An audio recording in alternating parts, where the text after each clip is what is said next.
की शुरुआत बड़ी खबर के साथ करते हुए जालौर से मिल रही बड़ी खबर आपको बता दें। जालौर के आहोर में हैवानियत की खबर सामने आ रही है। पादरली गांव में 22 वर्षीय युवक की बेरहमी से हत्या कर दी गई। आरोपी ने कुल्हाड़ी से युवक का सिर काटकर 150 फीट दूर फेंक दिया। घटनास्थल पर मौजूद परिजनों ने शव उठाने से इंकार कर दिया है। पुलिस ने आरोपी सांकला राम भील को हिरासत में लिया है। तो तस्वीरें आप देख पा रहे हैं जहां पर निर्मम तरीके से एक युवक की हत्या कर दी गई और इसके बाद लगातार वहां पर स्थिति तनावपूर्ण बनी हुई है, क्योंकि परिजनों ने शव उठाने से भी इंकार कर दिया है। और इस बीच ये बड़ा अपडेट आपको बता दें, जालौर से मिल रही बड़ी खबर मामले पर, युवक की हत्या मामले से जुड़ी ये बड़ी खबर और बड़ा अपडेट सामने आ रहा है। जालौर में इंटरनेट सेवा बंद कर दी गई है। अगले 24 घंटे के लिए इंटरनेट पर पाबंदी है। युवक का शव आहोर की मोर्चरी में रखवाया गया है और फिलहाल मौके पर बड़ी संख्या में पुलिस फोर्स की तैनाती की गई है। तस्वीरें आप देख पा रहे हैं जहां पर गांव का माहौल खराब होता चला जा रहा है और इसे लेकर एक बड़ा फैसला प्रशासन की ओर से इंटरनेट सेवाओं पर रोक लगाई गई है। 24 घंटे के लिए इंटरनेट सेवाएं ठप कर दी गई हैं। बड़ी संख्या में पुलिस फोर्स की भी तैनाती की गई है। और जालौर से सहयोगी श्याम इस वक्त सीधे हमारे साथ जुड़ चुके हैं, जहां पर जिस गांव में ये वारदात हुई है। श्याम, अभी क्या स्थिति है वहां पर? निर्मम तरीके से युवक की हत्या की गई है, क्या अपडेट मिल पा रहा है पूरे मामले को लेकर?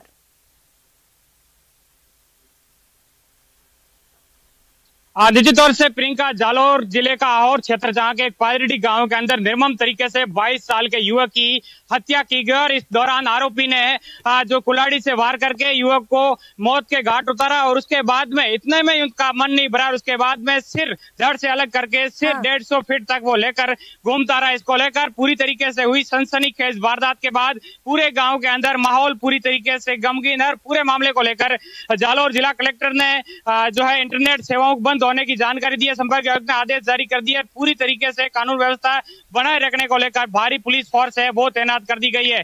पूरी तरीके से पुलिस फोर्स है वो मॉनिटरिंग कर रही है। तो वहीं देर रात को शव को आहोर की मोर्चरी में रखवाया गया है और वहां पर पुलिस की निगरानी में साथ ही अतिरिक्त पुलिस फोर्स है वो भी तैनात कर दी गई, यानी कि चप्पे चप्पे पर पुलिस फोर्स है वो तैनात कर दी गई है। और इसको लेकर व्यवस्थाएं बनाने को लेकर जिस तरीके का जालौर के अंदर तनावपूर्ण स्थितियां बनी हुई है, इसको लेकर इंटरनेट सेवाएं हैं वो भी बंद कर दी गई है। हमारे साथ यहाँ के आहोर के पूर्व विधायक है शंकर सिंह जी। जिस तरीके से जो हालात बने हैं, कहीं ना कहीं जालौर के अंदर कानून व्यवस्थाओं पर धब्बा और पिछले 2 महीनों से लगातार वारदातें एक के बाद एक बढ़ रही है। ऐसा है कि ये जो पादरली में गांव में जो हुआ है, जघन्य अपराध हुआ है। मतलब मुझे लगता है कि ऐसा अपराध शायद कभी नहीं हुआ। लेकर पूरे गांव के बीच में वो जाए, अब ये तो अनुसंधान का विषय है, लेकिन जिस परिवार के साथ भी अन्याय हुआ है उसको भी न्याय मिल जाए, कम से कम इतना जरूर है। और ये जो इतना बड़ा अपराध हुआ है उस पर कहीं ना कहीं पुलिस ने भी अपना ये रोल करना चाहिए कि पुलिस प्रशासन यहाँ पर कुछ है। जब तक जनता को ये नहीं लगेगा तब तक जनता ये शांत नहीं रहेगी। और मेरा इस मामले में है कि जिस परिवार का बंदा गया है, जिस परिवार में जो नमी हुई है, कम से कम उस परिवार का कोई न कोई विषय भरण पोषण का जो भी है सरकार से मदद मिलनी चाहिए। और ये भूमिया समाज जो करेगा, मैं ये भी कह रहा हूँ कि भूमिया समाज के जो प्रमुख लोग इस सरकार में हैं, वो भी अगर सरकार को दबाव नहीं देते हैं तो उनके ऊपर एक प्रश्न चिन्ह होगा। समाज को न्याय मिलना चाहिए और कहीं ना कहीं जघन्य अपराध हुआ है, इसका अनुसंधान होना चाहिए।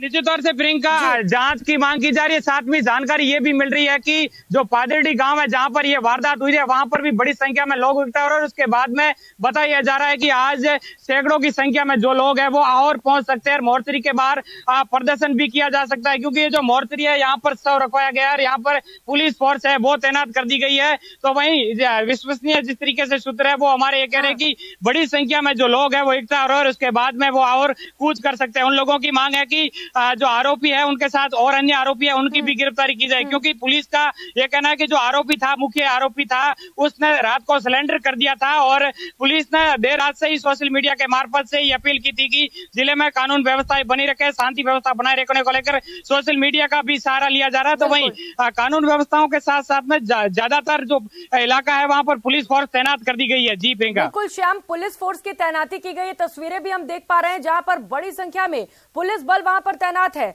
लेकिन सवाल यह है श्याम, बार बार जिस तरीके से खौफनाक वारदात हो रहे हैं और अब जो खबर आई है वो तो वाकई चौंकाने वाली है। इस तरीके के मामले बार बार सामने आएंगे तो सवाल तो उठेंगे ना पुलिस की कार्यशैली पर कि अपराधियों में डर नहीं रह गया है। और श्याम, आप बता रहे हैं कि अब कार्रवाई की मांग की जा रही है बाकी आरोपियों पर। कितने आरोपी थे, कितने लोगों पर क्या शिकायत भी दर्ज की गई, पूरी जानकारी दीजिएगा जरा इसे लेकर, यह अहम जानकारी है। निश्चित तौर से प्रियंका, मैं बता दूं कि पिछले 2 महीनों के आंकड़ों की बात करें तो जालौर के अंदर किस तरीके से माफिया राज पनप चुका है, इसकी एक बानगी वो सांचौर की बात करें, भीनमाल की बात करें, साइला की या जालौर या और यानी कि तमाम उपखंड क्षेत्रों के अंदर कानून को ठेंगा दिखा करके ये जो माफिया है और अपराधी है बेखौफ हो चुके हैं। सांचौर के अंदर लगातार हत्याओं की वारदात, लूट, अपहरण, डकैती के मामले लगातार बढ़ रहे हैं। इसको लेकर जिस तरीके से जो कार्रवाई की मांग की जा रही है उसके अंदर पुलिस ने अभी तक स्पष्ट नहीं किया। एक आरोपी को हिरासत में लेने की जानकारी है, लेकिन जिस तरीके से जो लोग हैं उनका यह कहना है कि अन्य लोग भी इसमें शामिल थे, उन्हें भी गिरफ्तार किया जाए। हालांकि अभी तक पुलिस का ऑफिशियली बयान नहीं आया, तब तक कहा नहीं जा सकता कि कितने लोग थे। हालांकि एफआईआर भी दर्ज करवाने के लिए वो जो लोग हैं वो अब कुछ ही देर में और पुलिस थाने पहुंच रहे हैं। उसके बाद में वो कितने लोगों के खिलाफ एफआईआर दर्ज करवाते हैं, ये तमाम चीजें हैं वो स्पष्ट हो जाएगी। लेकिन जिस तरीके की वारदातें जालौर जिले के अंदर पिछले 2 महीनों से बढ़ी है, उससे कहीं ना कहीं कानून को ठेंगा दिखा करके ये क्राइम है वो बेखौफ हो चुके हैं। हत्या कर दी जाती है, बल्कि उसके गले को काटकर सर धड़ से अलग कर 150 फीट दूर फेंक दिया जाता है। ये निर्मम तरीके से हत्या और इस पर जांच और सख्त कार्रवाई भी जरूरी हो जाती है। क्योंकि शाम, आप बता रहे हैं घर वाले कुछ और लोगों के खिलाफ एक्शन चाहते हैं, क्या बता रहे हैं घर वाले, क्या वजह इसके पीछे? कुछ पुरानी दुश्मनी रही होगी?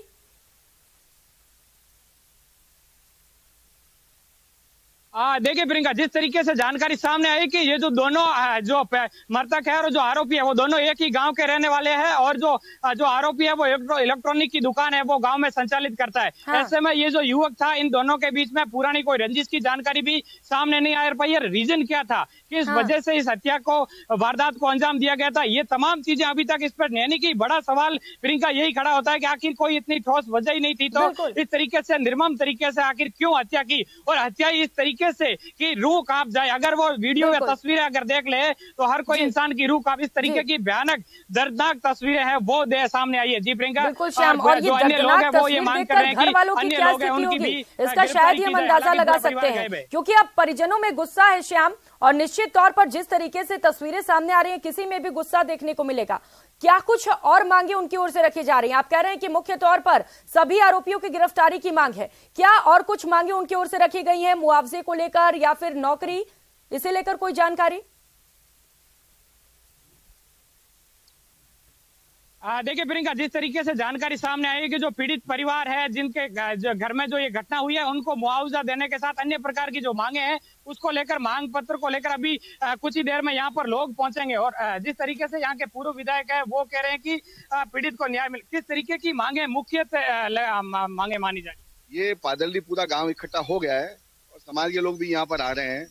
कहीं ना कहीं उस पीड़ित के साथ भी न्याय होना चाहिए, इसलिए उनको जो भी मुआवजा ऐसा मिले कि कम से कम उस परिवार का भरण पोषण हो सके और उनको भी लगे कि यार हमारा परिवार का बंदा गया है तो हमको कुछ न्याय मिला है।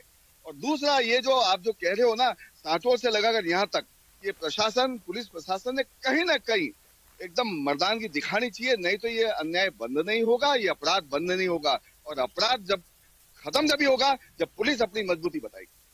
निश्चित तौर से तमाम चीजें हैं वो स्पष्ट प्रियंका कुछ ही देर में हो जाएगी। जब ये पादड़ी गांव से जो लोग इकट्ठा हुए वो कुछ ही देर में यहाँ पुलिस थाने पहुंचेंगे और यहाँ एफआईआर दर्ज करवाने के बाद में तमाम चीजें स्पष्ट हो जाएगी किस तरीके की मांगे हैं, क्या मांगे हैं। जी प्रियंका, ठीक है श्याम, तो कुछ ही देर में वहां पर लोग पहुंचेंगे, एफआईआर दर्ज कराएंगे। आप लगातार इस पूरी खबर पर नजर बना रखिएगा श्याम, अपडेट मिलते ही फौरन आपके पास लौटेंगे। बहुत शुक्रिया फिलहाल तमाम जानकारियों के लिए। रुक कर लेते हैं एक और बड़ी खबर का। बीकानेर के नोखा से बड़ी खबर सामने आ रही है। जलदाय विभाग की पानी की टंकी पर एक बुजुर्ग चढ़ा हुआ है। देसलसर गांव निवासी हेतराम बिश्नोई पानी की टंकी पर चढ़ा हुआ है। उपखंड न्यायालय द्वारा जारी किए गए आदेश की पालना नहीं करने के आरोप लगाए गए हैं। खेत की पत्थर गढ़ी और तार बंदी के आदेश में लापरवाही बरतने के आरोप हैं। बुजुर्ग ने तहसीलदार पर लापरवाही बरतने के आरोप लगाए और गुस्से में बुजुर्ग पानी की टंकी पर जाकर चढ़ा हुआ है। लगातार मनाने की कोशिश की जा रही है, लेकिन बुजुर्ग है कि मानने को तैयार नहीं है। तस्वीरें भी आपको दिखाएंगे जहां पर ये देखिए तस्वीर सामने आ चुकी है। पानी की टंकी पर एक बुजुर्ग चढ़ा हुआ है और उसका कहना है कि जब तक कार्रवाई नहीं की जाती है तब तक वो टंकी से नीचे नहीं उतरेगा। तहसीलदार पर लापरवाही के आरोप लगाए जा रहे हैं। उपखंड न्यायालय ने इसे लेकर आदेश जारी किए थे और बुजुर्ग का कहना है कि उपखंड न्यायालय के आदेशों की पालना नहीं की गई है, जिसे लेकर उसमें गुस्सा बना हुआ है और पानी की टंकी पर चढ़कर प्रदर्शन किया जा रहा है। देसलसर गांव का ये पूरा मामला है। हेतराम बिश्नोई जो कि इस वक्त पानी की टंकी पर चढ़ा हुआ है, जलदाय विभाग की पानी की टंकी है जिस पर चढ़कर ये प्रदर्शन किया जा रहा है। तो खेत की पत्थर गढ़ी और इसके साथ ही तारबंदी के आदेश उपखंड न्यायालय द्वारा दिए गए थे, लेकिन अब तक इस मामले पर कोई कार्रवाई नहीं की गई और इस पूरे मामले में सीधे तौर पर तहसीलदार पर आरोप लगाए जा रहे हैं, लापरवाही के आरोप। और इसी को लेकर बुजुर्ग इस वक्त पानी की टंकी पर चढ़ा हुआ। एक्सक्लूसिव तस्वीरें न्यूज 18 राजस्थान पर इस वक्त आप देख पा रहे हैं, जहां पर बुजुर्ग पानी की टंकी पर चढ़कर प्रदर्शन करते हुए नजर आ रहा है। तहसीलदार पर लापरवाही के आरोप लगाते हुए एक्शन की मांग की जा रही है और इसके साथ साथ लगातार वो टंकी पर चढ़कर अपनी मांगों को मनवाने की कोशिश कर रहा है। और करेंगे एक और बड़ी